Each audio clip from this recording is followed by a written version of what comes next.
ಕರ್ನಾಟಕದ ಜನರ ಆಶೀರ್ವಾದದಿಂದ ಇವತ್ತು ಈ ರಾಜ್ಯದಲ್ಲಿ ಕಾಂಗ್ರೆಸ್ ಸರ್ಕಾರ ಬಂದಿದೆ. ಇವತ್ತಿಗೆ 2.5 ವರ್ಷ ತುಂಬಿದೆ.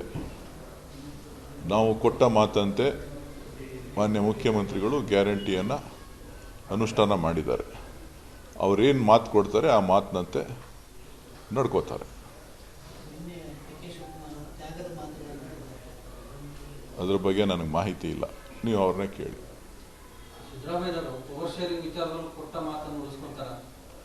ಅದು ನನಗೆ ಗೊತ್ತಿಲ್ಲದೆ ಇರೋ ವಿಚಾರ. ಈಗ ಆಲ್ರೆಡಿ ಅವರು ಮುಖ್ಯಮಂತ್ರಿ ಆಗಿದ್ದಾರೆ.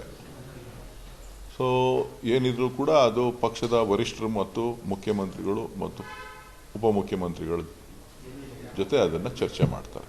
ನನಗೆ ಗೊತ್ತಿಲ್ಲ. ನೀವು ತೋರಿಸ್ತಾ ಇದ್ದೀರಾ, ನಾವು ನೋಡ್ತಾ ಇದ್ದೀವಿ ಅಷ್ಟೇ.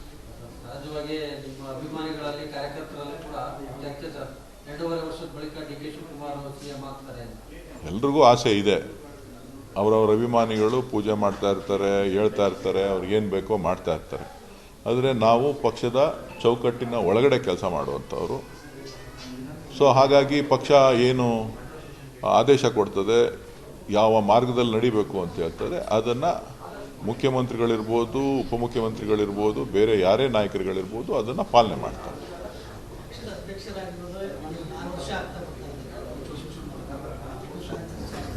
ಇಲ್ಲ, ಅವರು ಪಕ್ಷದ ಅಧ್ಯಕ್ಷರಾಗಿದ್ದಾರೆ, ಕೆಲಸ ಮಾಡ್ತಾ ಇದ್ದಾರೆ.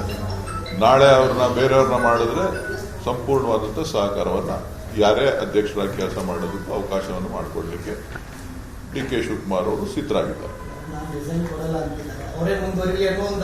ಇಲ್ಲ, ರಿಸೈನ್ ಕೊಡಲ್ಲ ಅಂತ ನಿಮ್ಮ ಹತ್ರ ಏನು ಹೇಳಿಲ್ವಲ್ಲ, ನೀವು ಹಂಗೆ ಹೇಳ್ತಾ ಇದ್ದೀರಾ. ಅವರು ಪಕ್ಷಕ್ಕೆ ಏನೆಲ್ಲ ಮಾಡಬೇಕೋ ಅವಕಾಶ ಸಿಕ್ಕಿದಾಗ ಏನು ಮಾಡಬೇಕೋ ಅದನ್ನೆಲ್ಲ ಮಾಡಿದ್ದಾರೆ. ಸೊ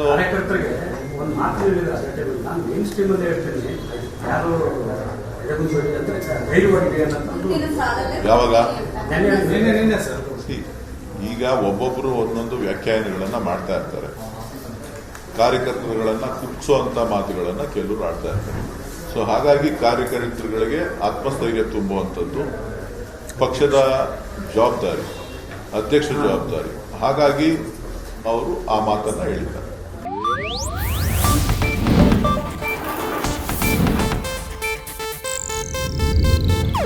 ಇದು ಏಷ್ಯಾನೆಟ್ ನ್ಯೂಸ್ ನೆಟ್ವರ್ಕ್ ಪ್ರಸ್ತುತಿ.